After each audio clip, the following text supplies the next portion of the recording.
Good evening, my name is Kacper Paradowski and you are watching Poland Daily News. The organizers of the women's strike have run into legal problems. After weeks of defamation of priests and the faithful, coupled with acts of vandalism against churches, the head of the movement, Marta Lempart, has today seen a prosecutor. Ms. Lempart will also have to explain the organization of street protests, which are currently banned as public gatherings above 5 people have been restricted due to the global coronavirus pandemic. On November 19th, the Warsaw Regional Prosecutor's Office started its investigation into the women's strike organization. The investigation is focused on 3 areas: defamation against people based on their religion, illegal acts based on the encouragement of crimes committed against the Catholic Church, encouraging acts of vandalism against churches during a radio interview for Radio Z. This is what the head of the women's strike had to say during the radio interview. But surely it isn't necessary to storm in and interrupt masses being held in churches or vandalizing church buildings. Of course that it is. It's necessary for everyone to do exactly what they feel like doing, do what one thinks, to do what is effective, and to do to them what they deserve. So where's tolerance for Catholics? Well, this is exactly what tolerance for Catholics is. Apart from the tropes mentioned earlier, the prosecutors will also investigate the role the organization has played in dangerous behaviors, increasing the risk for increased transmission of the novel coronavirus. Organizing street protests is currently banned, as no public gatherings of groups larger than 5 are allowed due to the pandemic. However, the largest opposition party, the Civic Platform, still declares its support for the women's strike movement. Women should have the right to choose, and if someone exercises that right by protesting on the streets, then of course that we will support that.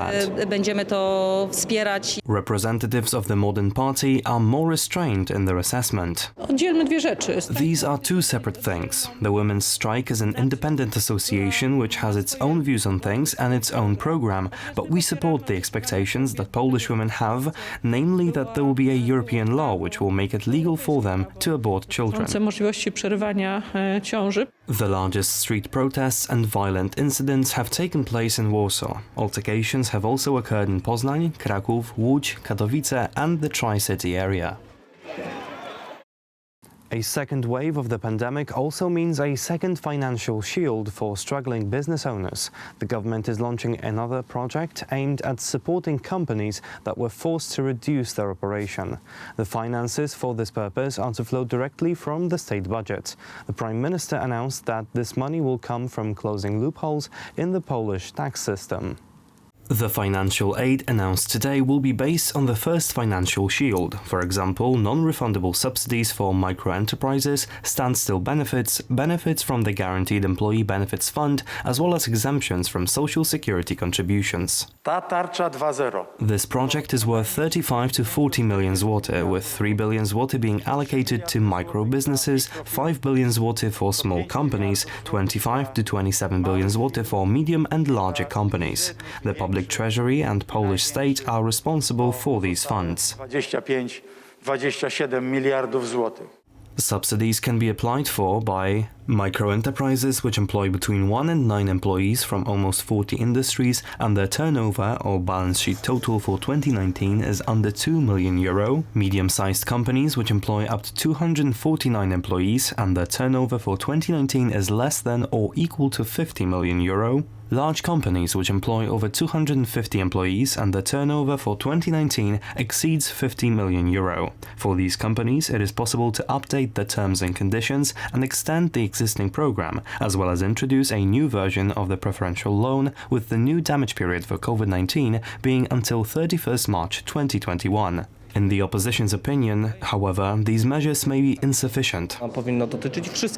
This should apply to all companies that have observed a 20% drop in revenue. Many industries are intertwined, and it should not be up to the Polish classification of activities to decide who is to receive this support. This excludes many companies. Z tej pomocy, a na to pan premier Mateusz Morawiecki uwagi nie zwrócił. Musimy rozsądnie gospodarować tym, co mamy. We have to manage what we have wisely. We cannot exceed the national debt threat. We are happy that we have such resources at our disposal and can help in such a way. Take a look at what is happening in Southern Europe. Greece and Italy are waiting for the EU Reconstruction Fund.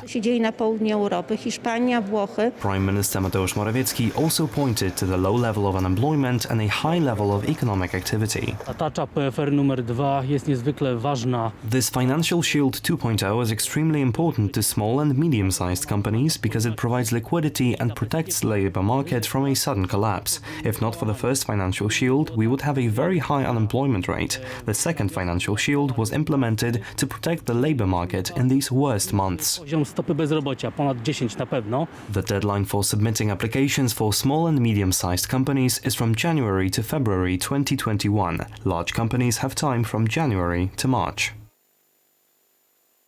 The Deputy Minister of Health encourages everyone who recovered from the coronavirus to donate plasma. Plasma donations are a great way to help in the treatment of patients who are struggling with the virus. President Andrzej Duda has already donated plasma to give an example to others. Nasz organizm wytwarza przeciwciała, czyli wytwarza.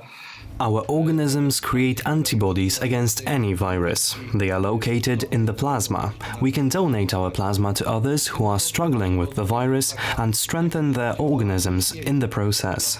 Można to osocze właśnie oddać. The construction of the Museum of Polish History has reached the halfway line. The new museum, located in the Warsaw Citadel, already looks very impressive. 2 weeks ago, the first exhibits were delivered, while the opening date of the first exhibition was announced today. In September 2022, we hope to open the museum. Initially, there will only be a temporary exhibition, while the permanent exhibition is to be unveiled in early 2023. We are in the process of bidding for the construction of the permanent exhibition. It is a large-scale investment inside this even bigger one. Wielka inwestycja w tej olbrzymiej inwestycji. Ta przestrzeń, w której The space where we stand now will be the auditorium of the Polish History Museum. It will accommodate 580 people and it is one of the most interesting spaces in this investment. We will have over 1,400 meters here of permanent exhibition area. This is also very important because Warsaw currently does not have large spaces for historical exhibitions. Hence, when there were large exhibitions like the one about the Jagiellonian dynasty, they would be divided between the Royal Castle and the National Museum in Warsaw. w Warszawie. That is all for tonight. Thank you for watching. Stay with us for Poland Daily Business. Good night.